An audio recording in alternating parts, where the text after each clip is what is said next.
Hi, welcome and welcome back to part three to the series of staying in your creative flow and expanding your creative capacity. In this video, we're going to go over the last two pillars, which is your emotional and your spiritual. When we think about creative blocks, we tend to think that we just don't have any ideas available to us, and that's really not the case. Having a creative block is really a sign that your nervous system is dysregulated, and it's shutting down creative access because it doesn't feel safe to create. And the reason your body doesn't feel safe is usually because of one of two things. Emotional flooding. There are too many emotions happening and it overwhelms you, and these emotions need to be processed. Or there's an intuitive shutdown where you feel disconnected from an inner knowing. And in this video, we're going to cover these two final pillars in how to navigate through nervous system regulation, the emotional and the spiritual. These two pillars go a little bit deeper and they build upon the previous two pillars, which were physical and mental. And so what we're doing is we're stacking. We're stacking our foundation. We're building our internal house so that we have this full capacity to create no matter what's going on. And we have a full capacity to regulate ourselves no matter what's happening. These two last pillars tend to be avoided by creatives because we don't usually have a language or a vocabulary to discuss what's going on within. So, in the four pillars that we discussed in the first video, your physical, mental, emotional, and spiritual, three of those four pillars are internal work. How you think, how you process your emotions, how you feel connected, as well as moving your physical body. Those four pillars are the groundwork to build a sustainable creative practice that so that you're always creating with excellence and that you never burn out. So I'm so excited for this video. Let's dive in. So in the last video, we talked about the first two pillars, the physical, which is how to ground your body, and the mental, which is how to clear your mind. Without those two, it's going to be very difficult to do this work because your body needs to first feel grounded and your mind needs to get clear and calm so that you're ready for pillar 3 and 4. And so the third pillar is emotional. And this is how we process our feelings without being overwhelmed. And then in pillar 4, the spiritual intuition. This is how we access that intuitive intelligence that gives us that knowing that is where we get the best aha moments, and then we know how to leverage it. So these two pillars are what actually unlock source creation, source flow, and being in the creative flow. Because you can't create at a certain level if you're emotionally overwhelmed or flooded and your intuition is shut down. Your nervous system just won't let you. You may have little bits and sparks here and there, but it is difficult to sustain a flow, creative flow, and source creation. So we're going to start with the one that I think creatives tend to resist the most, which is emotional. So typically what creatives will do with emotions is they push them down. I did this for years. You tell yourself that you don't have time, you're going to wait till this project is done to deal with whatever is going on. And you can also leverage work as an excuse to not deal with certain things. Love doing this one. Until one day you explode. It's having that tea kettle pop moment where everything has been building up and you just have to let it out. There's this breaking point. You might get feedback that feels like criticism, and then you shut down. A deadline gets moved up, and now everything feels chaotic. And so you start to question everything. Is this right? Am I doing the right thing? And you might have imposter syndrome, and self-doubt starts to kick in. And you start to think to yourself, why am I so emotional? Why can't I just stay professional? Why is this getting to me? And here's the truth. You're not too emotional. You're just emotionally dysregulated. There's a buildup of emotions that have been suppressed, and so now they are just needing to be released out of the body. It's through this dysregulation, where we're not processing our emotions, that we don't get to have the access we want to that free-flowing creative energy. So I want you to think about emotions as messengers. A lot of times we talk about energy in motion as an emotion, but they're also messengers, and they're not supposed to stay. They are simply supposed to deliver a message and then move on. And so when your nervous system is regulated and you're grounded in your body and your mind is clear, an emotion arrives, you notice them, you feel them, and then they pass. You figure out what the deeper issue is.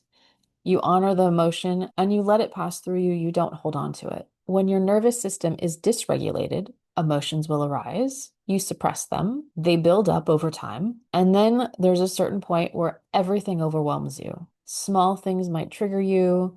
Small irritations turn into something much bigger. And then we get into this emotional flooding. And when you're flooded, your nervous system prioritizes emotional survival over creative expression. It's trying to protect itself. It's trying to figure out what it needs to do because it's in survival mode. You can't access flow when you're drowning in unprocessed feelings. So, how do you regulate your emotions? It's not by controlling them. It's not by trying to stay positive and never have a bad feeling ever. It's learning how to feel them, how to honor them, how to let them have its moment, let them give you the message, and then move on without it hijacking you, where you get into a tailspin, into some emotional whirlwind that then exhausts you.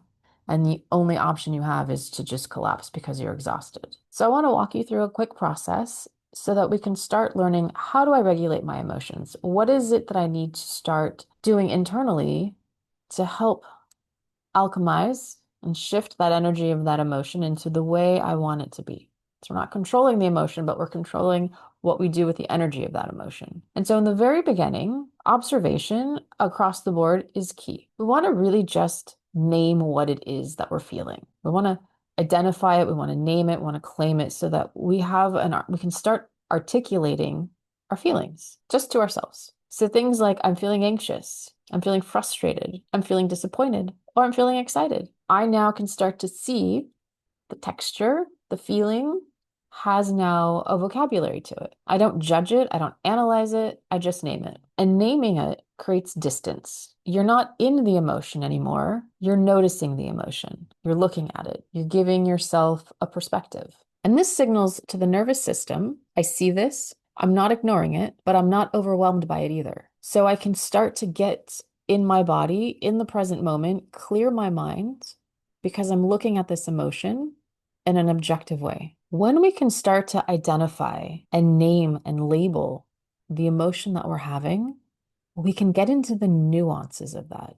Sometimes I've noticed when I'm a little bit feeling excited, it starts to get into anxiety if I allow my thoughts to take me in that direction.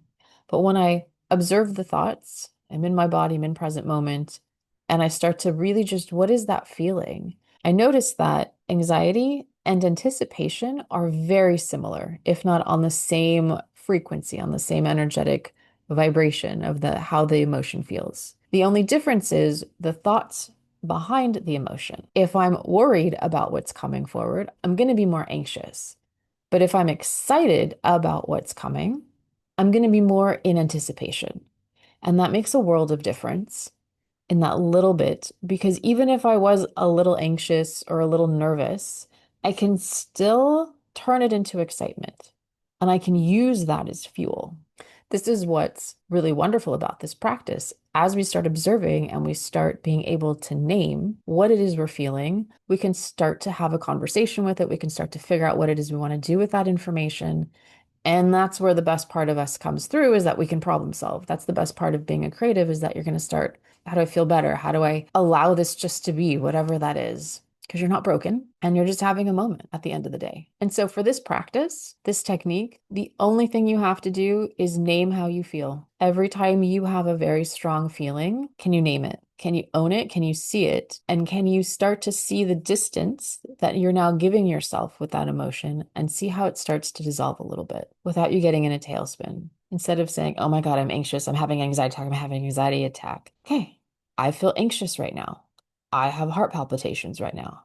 I'm frustrated right now. I'm going to take a deep breath. And then I'm going to figure out, well, how do I get a little less frustrated? How do I get a little less anxious? How do I get a little less? And I can start to dial that back.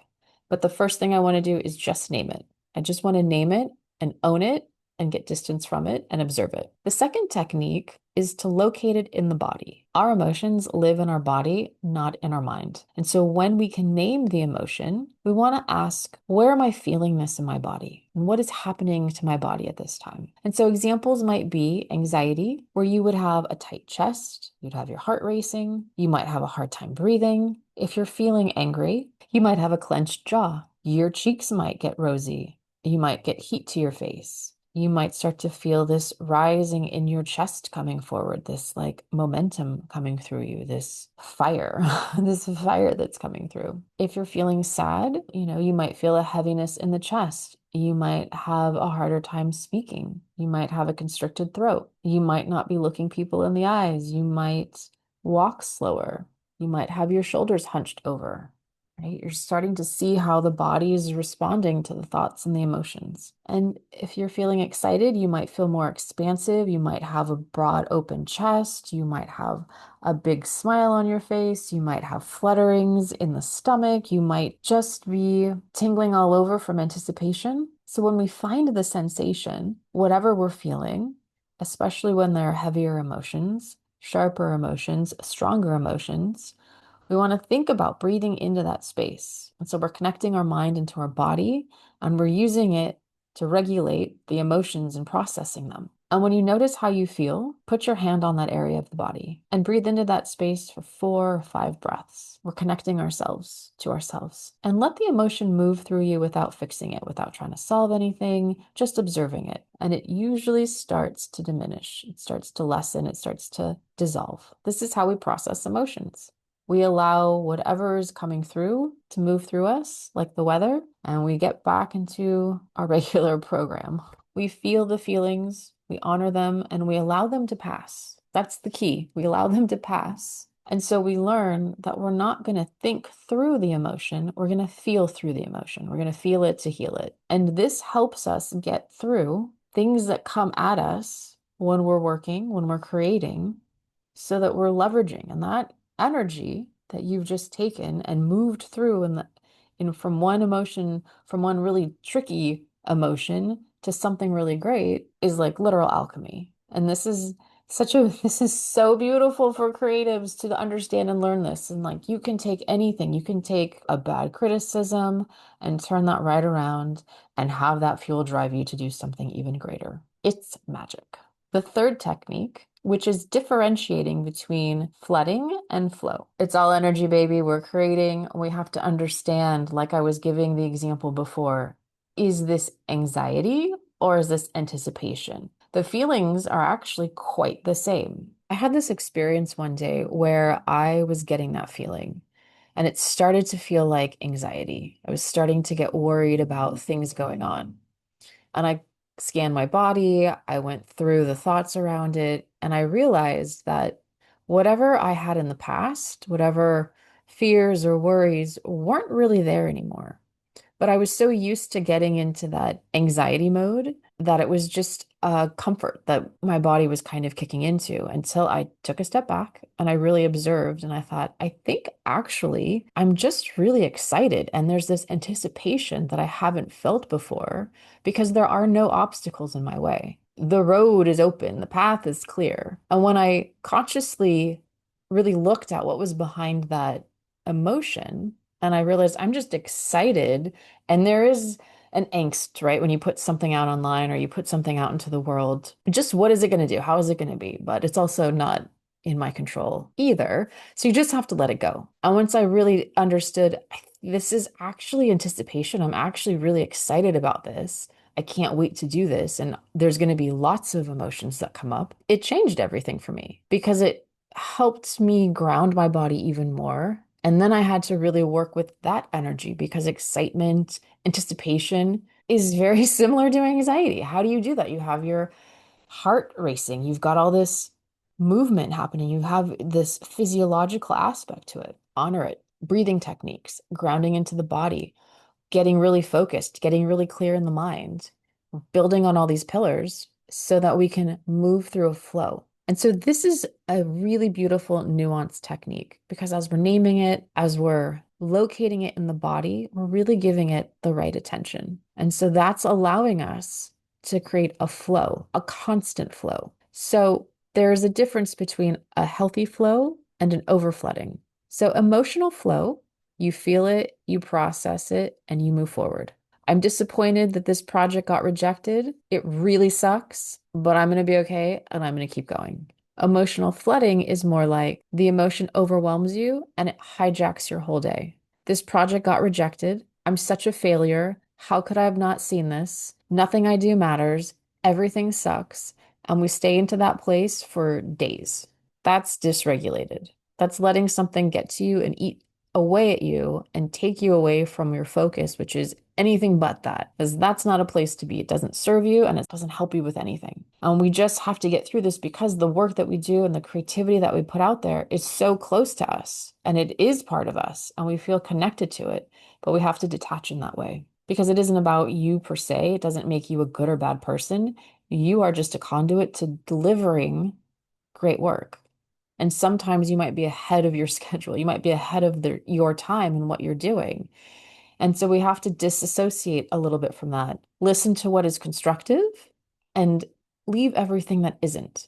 So this is real discernment so that you're processing what is it that I really need to process and deal with, and what is it that's just noise. And knowing the difference is going to be everything so that you can really understand how this internal system works so that you keep that flow running.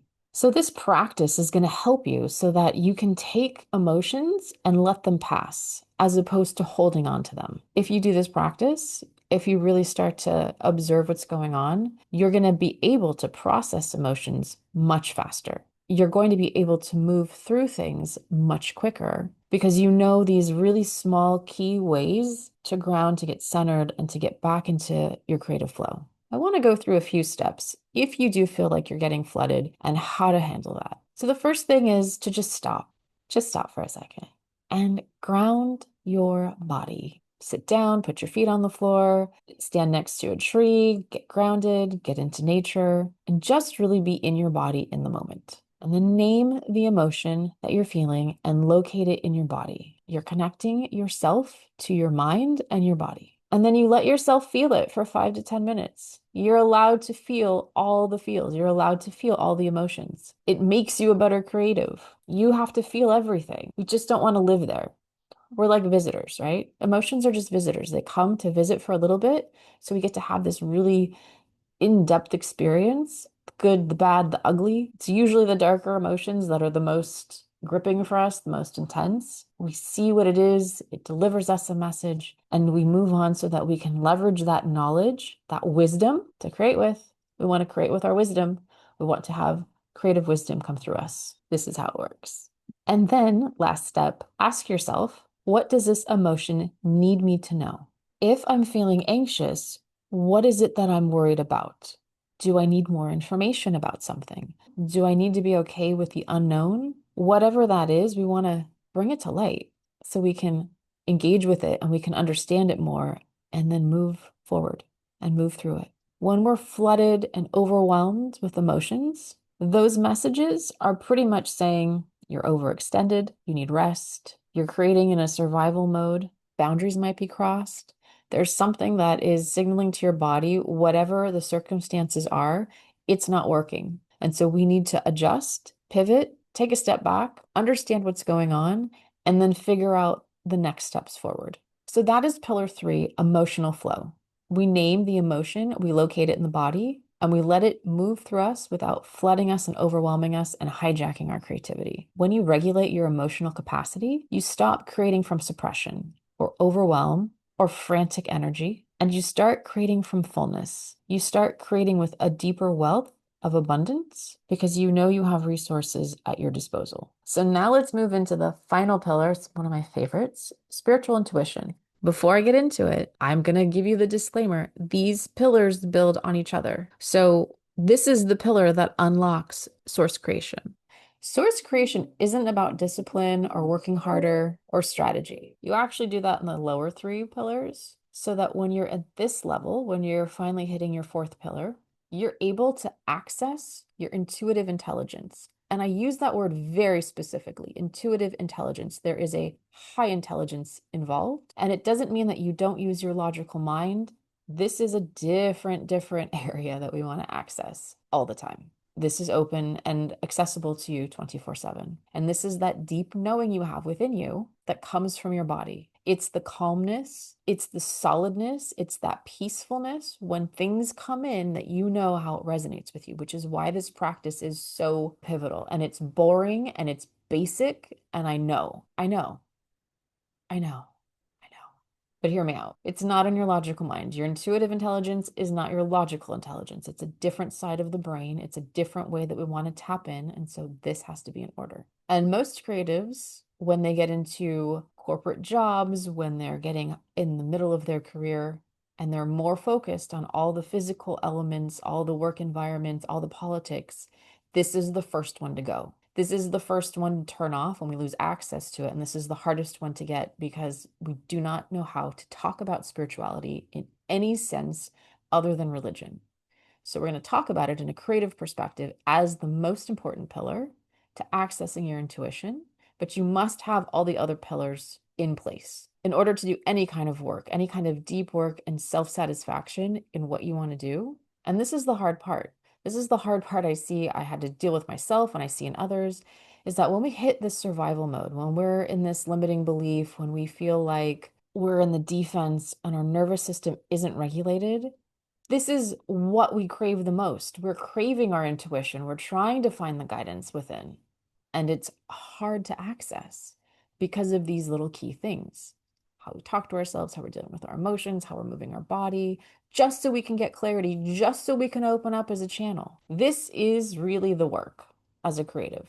This is the work for lifelong creativity. Intuitive intelligence is your body's knowing. It's that flash of insight that says, this is the direction. It's that calm certainty that says, this is in alignment. It's the creative knowing that arrives before your logical mind can explain it. You just know, this feels right. This feels good. I like it. Go forward. When your nervous system is regulated, you can trust your intuition. You can act on those creative impulses because you feel safe in your environment, because you know how to check your mindset, because you know that this is anticipation and not anxiety. And you create from flow and not force.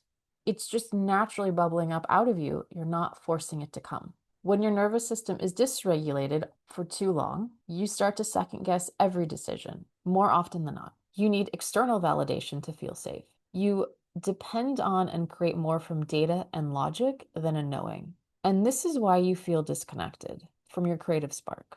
Not because you've lost it, it just got really small. And your nervous system is in survival mode and it's trying to keep you safe. And so it's really hard to keep that pilot light lit really big. But when we have a safe place, when we've built a good solid home, we can have a fire, that creative spark, that creative flow, connection open and flowing.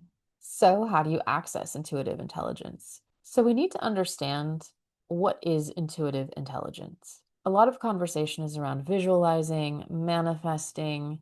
Those are all important, but that's not what's going to create the flow. That's not what's going to give you the intuitive intelligence. So as we've built these pillars and we're getting into this place of understanding these insights that are coming through, I'm going to give you again 3 techniques that I want you to consider as you're deciphering and discerning what's coming through. And so the first technique I want you to practice is understanding and differentiating between what is your intuition and what is your instinct. We have multiple navigational systems within the body. We have the mind, which is the intuition. We have our heart, and we have our gut, which is our instincts. And so as you start to name your emotions and observe them, then you're going to want to go a little bit deeper and start to understand the nuances between the two, because these words get misused, in my opinion, a little too much because we don't know them, because we don't really have vocabulary, we don't really have a language to discuss these energetic systems happening within us. So here's how I think about the difference between the two. Your instinct is your body's response to a threat. It's feeling urgent, anxious, and contracting. Don't do this, it's not safe. And you feel it in the abdominal area, sometimes in the chest, but it's usually a ping. It's a physical ping in the body. Those are instincts. When you can feel some sort of reverberation or some sort of reaction to something, that's an instinct kicking in. Just as important, but understand that we may perceive a threat when we don't, and we have to discern, as opposed to intuition. And there's many ways that intuition can come in, but however the information comes in, whether it's mental, you hear it, you have a vision, you have a knowing, there is a deep knowing in the body that says this is truth, this feels correct. And usually when you get those insights, it's usually through calmness. Even if there's chaos, there's usually a moment of clarity when you're doing something most likely very mundane. Your body is moving. Think about washing the dishes, driving the car, taking a shower. There's no pressure. You're not really focused on maybe the problem or the thing at the time, and it's able to drop in. It feels calm, it feels expansive, it feels certain. And you know this is the way, and you know you can trust it. And so, one quick question you can ask yourself, does this make me feel expansive or does this make me feel constricted? And there are some times where you'll get intuitive hits, and it may not be the most wonderful insight you've ever gotten, but it's a truth. And you can look at that truth, and you already know how to regulate emotions so that you don't get upset over some of those things, if that applies to you. A feeling of expansion is going to be an open chest, deep breath, calm, certain. That's your intuition. If you're in contraction, your chest might feel tight, your breath might be shallow and short. There's this feeling of anxiousness and urgency. You might not feel safe. And this is your instinct kicking in. This is usually telling you to be wary of something, and not necessarily insight, but more defense. And so the practice here is that as you're making your creative decisions and you start to feel things come through, take a pause and notice what's going on in your body. This is why this is so important, because there are signals. And as soon as we learn how to decipher those signals, everything unlocks. When we're trying to figure out if this is intuition or this is instinct, what's going on in the body? Am I expanding or contracting? If it's truth, I should feel confident and tall and aligned because I understand it. But if it's instinctual, it may put me in a different place. So the second technique I want you to practice is ask your body before your mind. So it's really bringing this back home into, let me check in with my body first. What is my body feeling? What is it trying to tell me? And a great process for this is, before you make any decision, do these few things. First, you're going to close your eyes and you're going to go within, and you're going to take a few deep breaths and just get into the present moment. And then ask yourself, does this feel aligned with me? And then notice the sensations that come in your body, not the thought. You'll feel it. If it feels a little uneasy, you're going to feel that. If things start bubbling up and like, yeah, you're going to know. You're going to feel that. You're going to put words to that. And if it is your intuition and it is the truth and it is something that you're aligned to, it's going to feel really calm and good. It's going to feel solid. It's going to feel centered. And so you want to trust the signals in your body over the mental argument. Your body is not capable of lying to you. It will not signal something to you for funsies or just for a joke. It has no reason to. There's no mechanism for your body to lie to you. It's going to tell you the truth. You're going to feel it within you. So here's an example. Should I pitch this idea? Your body says, yes, it's expansive. Trust it. Should I take this project? Your body starts to get tight. You start to feel a little uncomfortable. There's contraction. Don't take it. It's really that simple. When we start to align the signals in our body, helping to decipher and putting language to them so that we can articulate what it is that we need or what we need to do, that intuitive signal gets stronger because you're honoring all of the mechanisms within you, that whole navigational system that's within you. You're honoring it and you're saying, I'm going to trust this and how I feel above anything outside of me. I'll still take that data and I'll still take anything that I need as constructive, but I first have to check in with myself to see if this is where I want to go and this is what I want to do. So then I know what to get next. Then I know where to go after that. And so the third technique is that you want to create a space to drop in. And if you notice, some of these practices over time, if you've been watching these videos, are very similar. And the reason for that is that you can do this in a really short amount of time all together, so that you're not having to do all these different practices all the time and it's just a big pain in the tushy. No, this is for you so that you can ground and you can get into a really beautiful creative practice. So we're going to create a space for our intuition to drop in. And it doesn't come by forcing it. It's as if you have a guest that is coming over and you want to make sure that your house is always clean and ready for someone to drop in, which is your intuition and your insights. And so this is us cleaning house. This is us making sure that we have the right space, we have the right emotional regulation, we have the right physical capacity. This is all about capacity. How can we energetically expand our capacity to create more, to create better, to create bigger for ourselves? That is in alignment with what it is that we choose, or whatever it is that you're striving in your creative excellence for. But that we always have this capacity available to us, and it's really not complicated, even when it feels like it is. So when your body feels safe and your nervous system is regulated, intuition drops in like nobody's business. Constantly, constantly, constantly getting pings, getting ideas, getting thoughts, getting just general direction, and being okay with not knowing where it's going and trusting the process and allowing things to come through. And this is why you get the best ideas when you're in the shower, when you're driving, when you're in yoga, right before you fall asleep, because your mind is quiet, your body's rested, or your body's in a place that feels safe. It's in conditions that feel safe, that feel secure, or it's being utilized. And the channel is open. You're open for business. You're open for insights. Come on in, is what you're telling the universe. You're telling your intuitive guides, however you understand that connection. You're open to bring in more insights.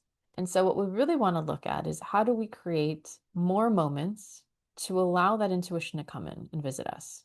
And so I'm going to give you a few daily practices, 5 to 10 minutes a day. Pick and choose which ones you want to do. Try them all out, try one out. And the first one is to just sit quietly. No phone, no distractions, and just be with yourself. Be in the moment. See how it feels. See what your body is feeling. See how your breath is. Pay attention to your breath and your breathing and just be. Just be in the moment. Ground your body that we practiced in Pillar 1. Allow yourself to feel in your body, in your skin, in the chair that you're sitting in, being out in nature and connecting. Calming your mind, which was in Pillar 2, and your mental, and allowing your thoughts to just move through you and not holding on to anything and being able to clear it and knowing how to gauge your thoughts with temperature, how to gauge your hot thoughts to your cold thoughts and getting somewhere in the middle. Letting your emotions settle in Pillar 3 and understanding that process of emotions moving through you, getting the messages, and then releasing them with gratitude. Being able to ask, what wants to come through me today? As we're building these pillars, we're setting this deeper intention of being a channel and being open and a conduit. So, what is it that wants to come through today? Can I allow it to come through without any judgment, without any mind chatter? Yes, because I know how to calm my mind. And I can allow for this creative flow and this creative process to hit and to come through. And then you are able to trust what drops in and not push it away, not dismiss it, and see where it takes you. And this is how we strengthen intuitive access. That's it. Just those things. More intuition will come to you. And it's not by forcing the answers. We program our mind. We can say, show me the answer. Let me fall asleep, and tomorrow, show me the answer. I've done this many times. I've wanted something. I've wanted an answer. Reveal to me the truth. Let me see the truth. Let me see what I need to see. And it doesn't take very long because I'm open and I'm not looking for it. It just is in my face, and there's no denying that this was the answer to the thing that I wanted because I allowed it in. So that is Pillar 4, spiritual intuition. Differentiating between intuition and instinct is going to be vital to helping you maneuver more accurately with what's going on in your body. Make sure that you want to ask your body what's going on before your mind. Let your mind articulate the feelings that are coming up so that you have a way to express yourself in a deeper way. We want to create space for intuition to drop in so that we can open up that channel even more. And when you're able to access this intuitive insights, this intuitive intelligence, you stop creating from logic alone. And now you're going to bridge the two together. And this is where the magic happens. This is where creatives really flourish in their careers because they know how to harness both. And this is where you start creating from source. This is where the big ideas come through. This is where epic work comes out of you beyond your wildest dreams because you allowed for it to. So those are the 4 pillars that work together. And when all 4 are regulated, you create from source every time. Your body feels safe, your mind is calm, your emotions flow, your intuition is clear. This is the creative flow that is sustainable forever. If you practice all of these pillars, even just 5 minutes before you create and 5 minutes after you create, you will notice a difference. You will notice the difference, I promise. I promise you. You will be creating through source and not survival. And you will see a difference in your work. You will see a difference in your attitude, in who you are, how you show up, because these little nuances checked at every step of the way build sustainable creativity and creative excellence. If you would like to practice this even more, I have a free 5-day reset challenge that walks you through these pillars. They're really simple. They give you a little bit more exercises to do dropped into your email box, 5 practices, 5 days, so that you can build this muscle. I never ever want to see any creative get in burnout ever again. This is an easy system to implement so that you are creating with excellence. Here's what I want you to remember. You can't create from source if you're emotionally flooded or shut down. Can't access your intuition. You have to regulate yourself on a regular basis to be able to tap into this creative flow. It's not about manifesting and visualizing. That's just the mental part. We need to be in alignment with the body. We need to make sure that we feel safe, and we need to be able to give space to open up for that intuition to drop in so that we can create and design whatever we want, even our lives. In the next video, I'm going to talk about how to build a creative practice with all of these pillars, the cycles. How do we implement rest? How do we bring this all together so that we are, we're creating with source and co-creating, and we're doing such a beautiful job. Until then, feel your emotions, trust your intuition. You got this. Burnout is a thing of the past. Drop a comment and tell me below. Do you struggle more with emotional flooding or intuitive shutdown? I'd love to hear. Thank you for watching. Thank you for being here. I love you all, and I cannot wait to see you in the next one. Take care. Bye.